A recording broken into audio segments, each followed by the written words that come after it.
আকাশবাণী খবর পড়ছি পার্থপ্রতিম মিত্র। প্রথমে বিশেষ বিশেষ খবর। প্রধানমন্ত্রী নরেন্দ্র মোদী আজ নতুন দিল্লিতে একাদশ রাইসিনা ডায়ালগের উদ্বোধন করবেন। প্রধানমন্ত্রী আজ ফিনল্যান্ডের রাষ্ট্রপতি আলেকজান্ডার স্টাবের সঙ্গে বিভিন্ন ক্ষেত্রে দ্বিপাক্ষিক সহযোগিতা জোরদার করা সংক্রান্ত বিভিন্ন বিষয় নিয়ে বৈঠক করেছেন। রাজ্যসভায় পশ্চিমবঙ্গ সহ 10টি রাজ্যে 37টি আসনের নির্বাচনের জন্য প্রার্থীপদ দাখিলের আজই শেষ দিন। মনোনয়ন পেশ করবেন বিহারের মুখ্যমন্ত্রী নীতিশ কুমার।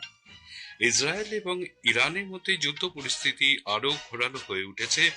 ভারতের মতোই কূটনৈতিক পথে সমস্যা সমাধানের আহ্বান জানিয়েছে চীন।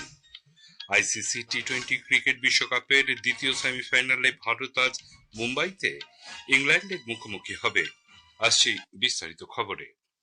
প্রধানমন্ত্রী নরেন্দ্র মোদী আজ সন্ধ্যায় নতুন দিল্লিতে একাদশ রাইসিনা ডায়ালগের উদ্বোধন করবেন। ফিনল্যান্ডের রাষ্ট্রপতি ডক্টর আলেকজান্ডার স্টাব প্রধান অতিথির আসন অলংকৃত করবেন এবং ভাষণ দেবেন। এই বছর রাইসিনা ডায়ালগের মূল ভাবনা সংস্কার, অ্যাসানশন, অ্যাকোমোডেশন, অ্যাডভান্সমেন্ট। ভূ রাজনৈতিক এবং ভূ অর্থনীতির প্রেক্ষাপটে 3 দিনের এই সম্মেলনে আন্তর্জাতিক নেতা, নীতি নির্ধারক এবং বিশেষজ্ঞরা আন্তর্জাতিক গুরুত্বপূর্ণ বিষয় এবং কৌশলগত সহযোগিতা নিয়ে আলোচনা করবেন। এই সম্মেলনে 110টি দেশ থেকে নেতা, নেত্রী, মন্ত্রী, সাংসদ, সেনাপ্রধান সহ 700 জন প্রতিনিধি অংশ নিচ্ছেন।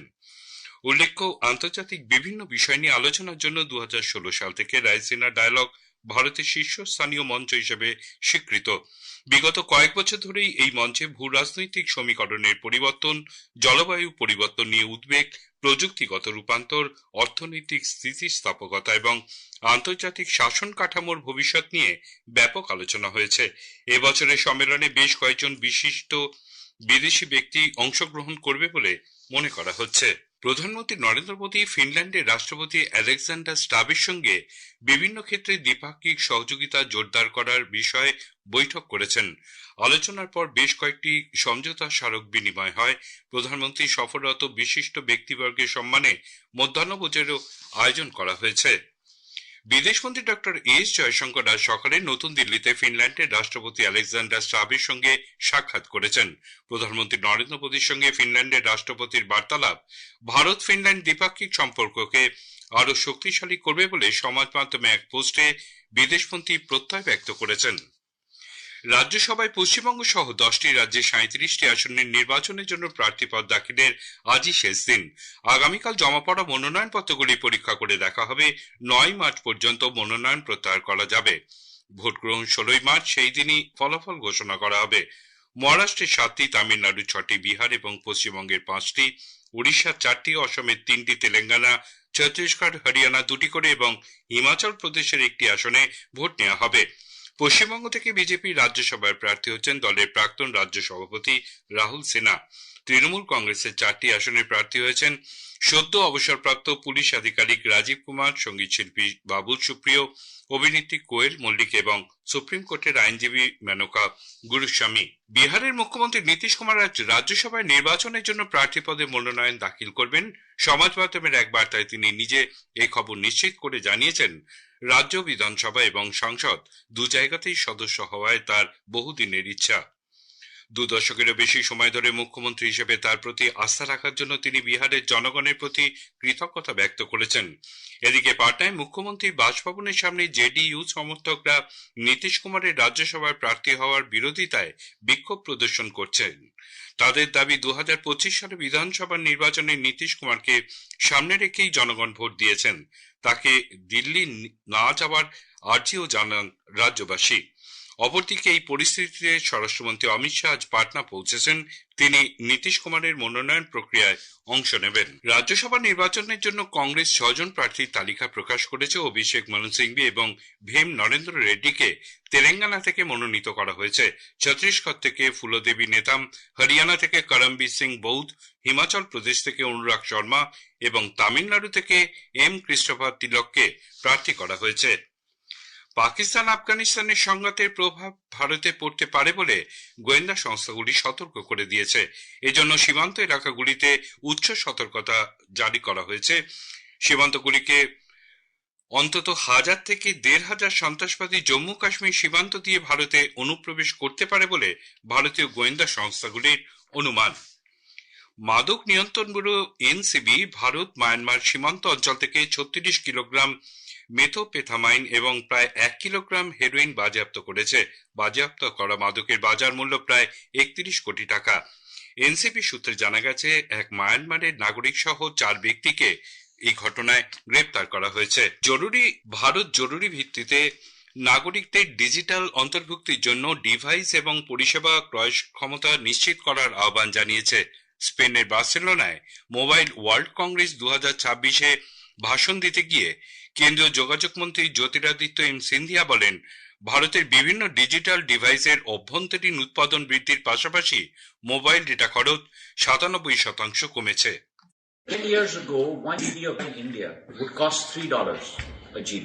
Today, 1 GB of data in India costs 9 cents. We have reduced the cost curve by 97%. And that enables wide participation across the length and breadth of our country. And technology in this sense has not merely been an enabler of connectivity, but has equalized opportunity. কানাডার প্রধানমন্ত্রী mark Carney প্রধানমন্ত্রী নরেন্দ্র মোদীর নেতৃত্বের এবং তার সাধারণ মানুষের সাথে পদক্ষেপ ও সুশাসনের প্রশংসা করেছেন। ভারত ও কানাডার মধ্যে দৃঢ় সম্পর্ক গঠনের বিষয়েও তিনি আশা প্রকাশ করেন। অস্ট্রেলিয়ার সিডনিতে এক অনুষ্ঠানে শ্রী কার্নি বলেন, নির্দিষ্ট রাজনৈতিক লক্ষ্যে নরেন্দ্র মোদী একজন শৃঙ্খলাপরায়ণ নেতা। সম্প্রতি শ্রী মোদীর সঙ্গে তার আলাপচারিতা প্রসঙ্গ তুলে ধরে তিনি বলেন, শ্রী মোদী সাধারণ মানুষের সঙ্গে যোগাযোগ এক নতুন মাত্রা যোগ করেছে। শ্রী কার্নি ভারতের সঙ্গে কৃত্রিম বুদ্ধিমত্তা সহ অন্যান্য প্রযুক্তিতে সহযোগিতার সম্ভাবনার কথাও তুলে ধরেন। এই খবর শুনছেন আকাশবাণী থেকে। আমাদের সংবাদ শোনা যাচ্ছে ইউটিউব চ্যানেল আকাশবাণী সংবাদ বাংলা, ফেসবুক ও ইনস্টাগ্রাম আকাশবাণী সংবাদ কলকাতা এবং এক্স হ্যান্ডেল এআইআর নিউজ কলকাতাতে। ইসরায়েল এবং ইরানের মধ্যে যুদ্ধ পরিস্থিতি আরো ঘোরালো হয়ে উঠেছে। ইসরায়েল আজ নতুন করে ইরানে সামরিক অভিযান শুরু করেছে। তেহরানের একাধিক কাঠামো লক্ষ্য করে আঘাত এনেছে ইসরায়েলি প্রতিরক্ষা বাহিনী আইডিএফ। এর আগে ইসরায়েলের বায়ুসেনা ইরানের ইস্পাহান এবং কামে আক্রমণ করেছিল। ইস্পাহানে বিমানকে আঘাত করার উদ্দেশ্যে তৈরি একটি আকাশ প্রতিরক্ষা ব্যবস্থাও ধ্বংস করেছে ইসরায়েল। এছাড়া ইসরায়েল লেবাননের বেশ কয়েকটি কমান্ড সেন্টারেও অভিযান চালিয়েছে। এর মধ্যে হিজবুল্লাহর একটি কমান্ড সেন্টারও রয়েছে। উপসাগরীয় অঞ্চলে উত্তেজনার আবহে পশ্চিম এশিয়ার সামরিক অভিযান বন্ধ করার আহ্বান জানিয়েছে চীন। চীনের বিদেশ মন্ত্রকের মুখপাত্র লিন জিয়ান জানিয়েছেন, চীনের বিদেশমন্ত্রী ওয়াং ই সংযুক্ত আরব আমিরশাহীর উপ প্রধানমন্ত্রী শেখ আবদুল্লাহ বিন জায়েদ আল নাহিয়ান এবং সৌদি আরবের বিদেশমন্ত্রী ফয়সাল বিন ফারহান আল সৌদের সঙ্গে কথা বলেছেন। লিন জিয়ান সমাজ মাধ্যমের এক বার্তায় বলেছেন, চীন কূটনৈতিক উপায়ে বিরোধ নিষ্পত্তির পক্ষে। ভারতও এর আগে কূটনৈতিক পথে সমস্যা সমাধানের আবেদন জানিয়েছিল। এদিকে ইরানের তেহরানের সর্বোচ্চ নেতা আয়াতুল্লাহ সৈয়দ খামেনেইয়ের শেষকৃত্যের আয়োজন চলছে। মার্কিন ইসরায়েলের যৌথ অভিযানে তার মৃত্যু হয়। তেহরানের দ্য গ্র্যান্ড মোসাল্লাতে বিশাল প্রার্থনার আয়োজন করা হয়। গতকাল থেকে 3 দিনের বিদায়ী সম্বর্ধনার কর্মসূচি শুরু হওয়ার কথা থাকলেও বর্তমান যুদ্ধ পরিস্থিতিতে তা স্থগিত ঘোষণা করা হয়েছে। নেপালে আজ সকাল 7টা থেকে সারা দেশে কঠোর নিরাপত্তার মধ্যে শান্তিপূর্ণভাবে ভোট গ্রহণ চলছে। ভোট করেছেন প্রধানমন্ত্রী সুশীলা কার্কি। সকাল 11টা পর্যন্ত 19 লক্ষ ভোট পড়েছে। ভারত আজ টি-20 বিশ্বকাপের দ্বিতীয় সেমিফাইনালে ইংল্যান্ডের বিরুদ্ধে খেলবে। মুম্বাইয়ের ওয়াংখেড়ে স্টেডিয়ামে খেলা শুরু হবে সন্ধ্যে 7টায়। সুপার 8-এর শেষ ম্যাচে ওয়েস্ট ইন্ডিজের বিরুদ্ধে জয় পেয়ে শেষ 4-এ পৌঁছেছে গতবারের চ্যাম্পিয়ন ভারত। অন্যদিকে সুপার 8-এর সব ম্যাচ জিতে সেমিফাইনালে পৌঁছেছে ইংল্যান্ড। শেষ করার আগে খবরের বিশেষ অংশ আরেকবার। প্রধানমন্ত্রী নরেন্দ্র মোদী আজ নতুন দিল্লিতে একাদশ রায়সিনা ডায়ালগের উদ্বোধন করবেন। প্রধানমন্ত্রী আজ ফিনল্যান্ডের রাষ্ট্রপতি আলেকজান্ডার স্টাবের সঙ্গে বিভিন্ন ক্ষেত্রে দ্বিপাক্ষিক সহযোগিতা জোরদার করা সংক্রান্ত বিভিন্ন বিষয় নিয়ে বৈঠক করেছেন।